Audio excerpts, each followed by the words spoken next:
Well, guys, welcome back to XXL Men. And, well, this is one of the most anticipated episodes of the show. Jason, we're actually starting. The whole reason we started the show is to get to a certain point so we could talk about a certain show. And here we are after many, many months talking about X-Men, the animated series. Absolutely. From 1992, X-Men on Fox Kids. Hey, kids, do you like terrifying giant robots? Do you like people with freaky powers? Do you want to see a character die? Is that what you want to see? Well, you're about to get it with X-Men, followed immediately by Eek the Cat. That probably Eek the Cat was a very underrated show, by the way. I know Eek the Cat. Yeah. Wow, it's been a while since we've gone back and looked at this because a couple of times over the last couple of years we've known each other, 3 years, 3 years. We've talked about it and I wanted to go back. But like I've been saving this series especially for this to go back and because some of these episodes that we're going to talk about in this series, I haven't seen since 94 or 95, you know? But I've seen this opening two-parter a lot and there's good reason. Yeah, I mean, it's fantastic. It is. Because it's good. So first of all, an observation that we both made is that this borrows heavily from that god-awful Pride of the X-Men pilot that we watched. What was it? I guess the last show we did Pride of the X-Men, right? Yeah. I think so. They picked on the carcass of that one. They picked the carcass. They replaced Kitty with Jubilee. And even though she's a little bit irritating sometimes, much better result. She's so much more likable. I got to be honest with you. Then. Yeah, she's not a racist, which is nice.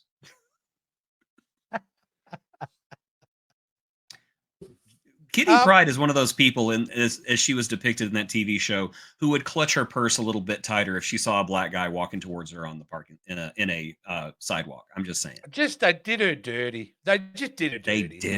They did. Yeah. But they don't do it. They don't do Jubilee as dirty. They do not. As I said, she's kind of annoying because she is. She's just a screechy teenager most of the time. Yeah, I was going to say she's a teenage girl. Of course, she's annoying. I don't know of anybody in 1992 who still used the word dweeb. That sounded like something that like a 50-year-old man in 1992 was like, "What did the kids say today? Oh, I think they say dweeb and gnarly." But yeah, there's so much to talk about here. Yeah, there is. There's a lot. Here's an interesting fact for you. The Storm that we saw in this episode was not the same Storm we saw in 1992. She was voiced by a different actress. And for most of the first season, she was voiced by a different actress. Mm-hmm. But then somebody said, hey, Storm is an African goddess, and the person voicing her is a white woman. That's a little problematic.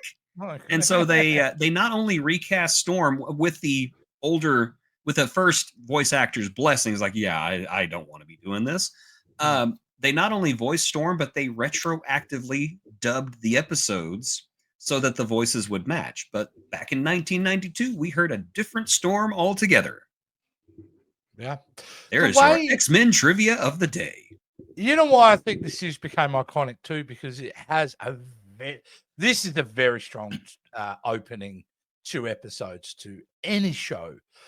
Because of the world building they do. Not only do they introduce the characters fairly organically, like Wolverine's just like, oh yeah, here's Wolverine. And he comes and sits out on the table, which I love, you know. It does set up this universe very, very well. Yeah, you get to understand the school. You get to understand the immediate threat and the tease of ongoing threats as we kind of go forward. And it is, after seeing that Pride of the X-Men, man, they rejiggled the cast of the old X-Men to great effect because we get one of the great characters who we have to wait 5 years for the revival of in Morph. Yep. The evolution of Morph, I like to say, because Morph is kick ass now. And I'm just gonna say it. When Morph died in these 2 episodes, I was happy because I hated his guts. He was so annoying. Just his even the voice was not good. The voice. It's like Steve Urkel would listen to that laugh and go, "Oh my God, will you stop?" Awful. Just the voice acting with Morph, I think, was so bad. Yeah. And I don't know who did the voice of Morph. It could have just been like a day play or something, but That's just why I say bad, it's the evolution of bad. Morph that we got in Yeah. '97. It was just a complete reimagining, and it's worked out really great. Yes.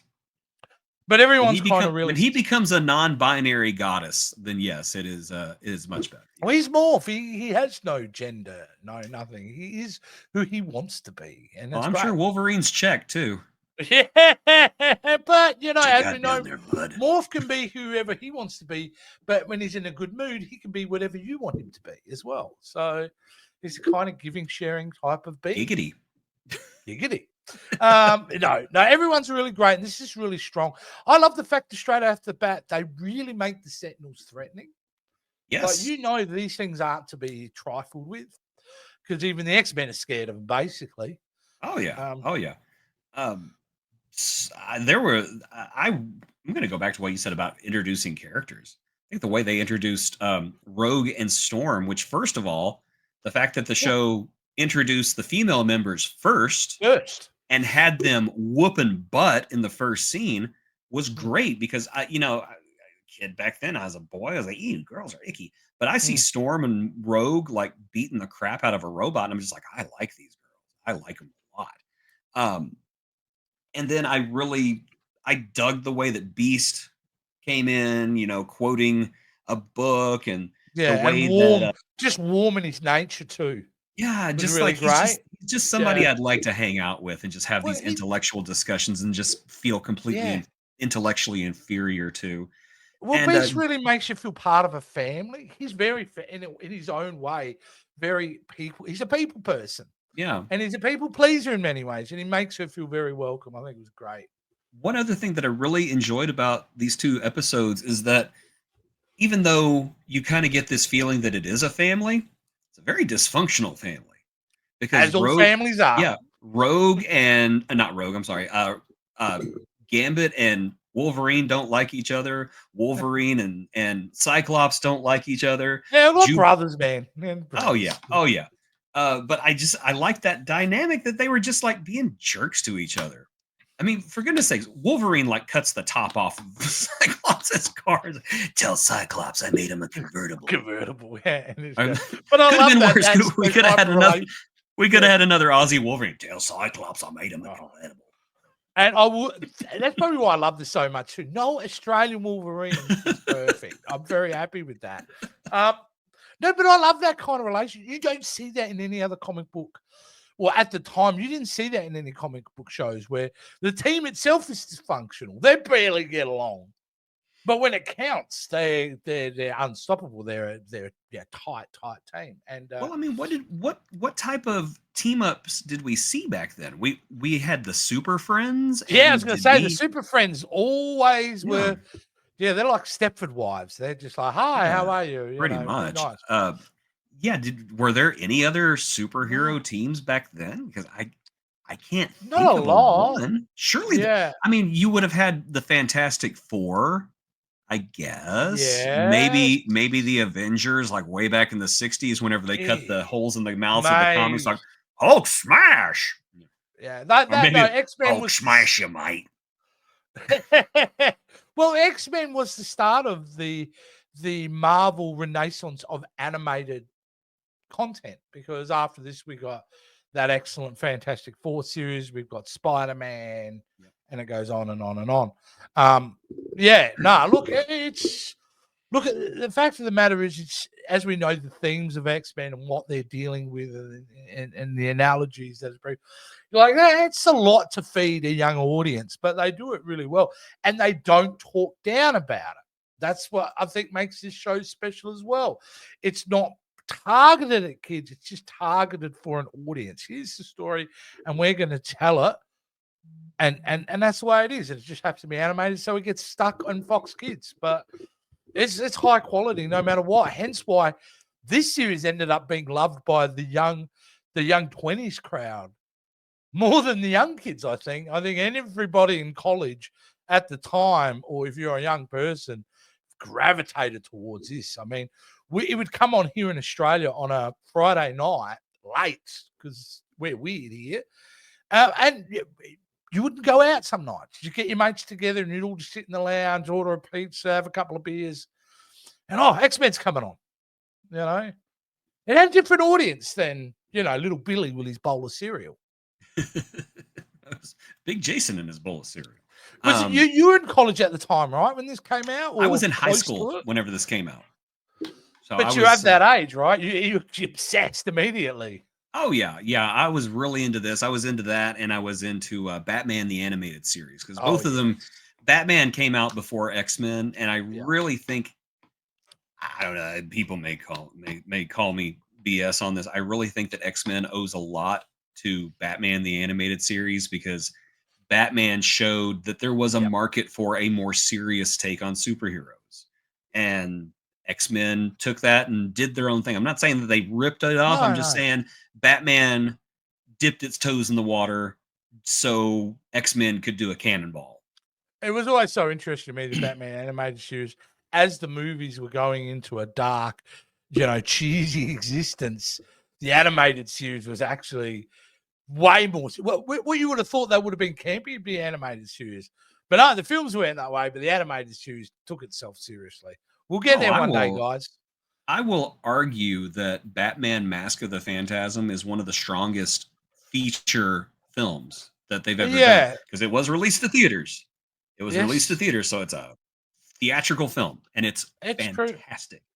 It's true. It absolutely is fantastic. A lot of those episodes, a lot of those first 2-season episodes were fantastic. But we're talking about X-Men, and this was equally as fantastic, I think, for the first 2 episodes of Night of the Sentinels. Highlights for you, Jason, I think. What do you think of things that stick out to you? There's actually a moment at the end of the second episode that sticks out to me much, because it's that argument between the general. I'm sorry. Go ahead. Well, I was thinking about the scene at the end, which was threatening to what else was the argument between the two bad guys. There was Trask and the redhead with the glasses. What was his name again? Oh my gosh, that was Guy Rich and Trask. And I don't know. It was just something about that little scene. They're yelling at each other, going, "Well, this is the beginning. This is very much the beginning." But yeah, one thing that I really liked about this episode, or these 2 episodes, was Jubilee's parents.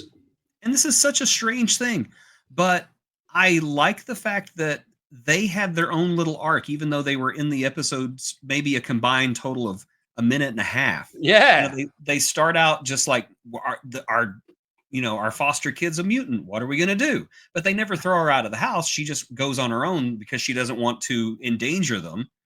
Well, I mean, she blew up their VCR. I mean, who wouldn't be upset about that? And then later, whenever Cyclops visits them, one of them the dad calls the police, and then whenever he hears what Scott has to say, he says, "Oh my God, you need to get out of here. I just called the police. I'm sorry. You need to go. You need to go." And then at the end, they're basically wishing her well, and she's not only have they gone through this arc, but Jubilee's gone through this arc where she's, I guess, more mature by the end, and she's telling them, "Hey, this school's really the best place for me. I just wanted to make sure you were okay." I liked that, because that was something they didn't have to do. Jubilee could have just said, "You're a mutant, get out of my house," and that would have been the end of it. But no, they gave these minor characters this very pleasant arc, and I appreciated that. There's a lot of depth to this in its own way. I mean, another example of that be the mutant registration program, which Professor X gives this great line where they go, "Oh, it's run by the government, isn't it?" And they go, "No, it works with the government. It's actually its own private organization." Rather than the simplistic way of being, "All the evil government wants to destroy the X-Men," they don't go that way. They add an extra layer of complexity. The fact that they work with the government, but they're not the government. Which is great, and it leads into that great, I think, part of it, them breaking into to destroy all the files. You know what I mean? Which is great. Yeah, You got Beast there, and I don't know how he'd be the quickest typist. I'm sorry. I got the little claws. Maybe the little claw bit. So You know what? I've seen so many secretaries with the really long nails, just I'm just like, I think Beast and Wolverine would be amazing typists. Just And it's got some epic themes in it because of the fact that the mutant registration program works with the government sometimes. There's a shadowy organization, isn't it? It's a black ops organization, which Oh means yeah. a lot of things can kind of happen, which means the government can be manipulated at times, and which we see a lot of in this series, which is really great. So, yeah, I mean, Morph dying in the way Morph died at the time Thank goodness. doesn't resonate that big because we didn't know Morph enough, and I think they purposely made him annoying. But still, it's They didn't the want to reaction of the traumatize children, characters. so No, but the I reaction of them losing a team member, I think, is well executed as well, like the reaction of the others. yeah, yeah. I think it was a good moment. You really felt bad for Wolverine because he just lost his boyfriend, and Yeah, you feel bad for him. And I don't mean that as a bad thing. I'm sorry. X-Men '97. I think it's canon. I think Wolverine and yeah, thing going. it's canon. Yeah, they had a thing going, and it's fine. It's fine. It Hey might have man, been like it might have been unreciprocated, but there was definitely something going on right there. there was a wow that whole X-Men mansion in X-Men '97. There are lots of things going on with lots of people. Oh yeah. Which makes it cool. But no, this is There's at least one thruple. I'm just saying that. yes, definitely, definitely. No, this is a great start. It's a great start to a classic series. They've thrown you straight into it. They've established the world. We see it through Jubilee's eyes. Thankfully, the series doesn't always do that, which would have been a tendency of the series where she's really the door opener to the series. Yes. We use her to open the door. But it's absolutely wonderful. And I got to say, I'm so thrilled that we are now at this series and we are going to be talking about this series because we get into some seasons here, man, when we get some really fine storytelling and emotional moments. Absolutely. I have not revisited the series in its entirety since the early 90s whenever I first saw it. So Yeah. I'm really looking forward to it too. I mean, I know it's great. It's just I just haven't done it. So this is going to be awesome and I cannot wait to see more of it. And I'm just gonna put this out there. We're not doing this because we watched X-Men 97. We were committed to do this before X-Men 97. But X-Men 97 just made us realize we were absolutely this is the right pathway to go down. So We're a really podcast excited. of ideas that never get realized. And this one got realized. Took a while, but we got there. we got there. No, absolutely brilliant. We hope you guys want to stick along with us through this revisiting of all the X-Men animated series. Like I know most of you who love this series probably see it on Disney Plus every day when they're going through their menu. And you probably, like me, hadn't started it for whatever reason. This is a great excuse to go back and revisit them because you're watching this with us, and do yourself a favor. Just watch don't stream ahead. Watch the episode that we're going to talk about and we can, join in on the fun. So That's right. We'll be here. We'll be here every other week. yeah, we'll be here when we're here. Nah, it'll be, I think twice a month, is it? Or once a month? I don't know how It's like once or twice a month. It depends on the schedule because we got this rotating thing going where it's X-Men and then it's the power of J Skull and then we do Gargoyles and then we do the Filmation Spotlight and then we come back to X-Men. So. Yeah. I mean, it's just the world we live in, guys. There's so much content. And unfortunately, we both still have real jobs because if we didn't and we did this full time, we'd be pumping these out every week. Nobody's business. And you know what? You guys out there have the power to make that happen. Can you tell them about that power, Jason? If you would like to see this show done every week, then please donate to our Patreon or become a YouTube channel member. For as little as $5 a month, you can support this big galoot and myself as we continue to geek out on nostalgia and sugar. So open those wallets, open your hearts. Remember, it's not about money, but it is about money. Totally always about money. See you guys.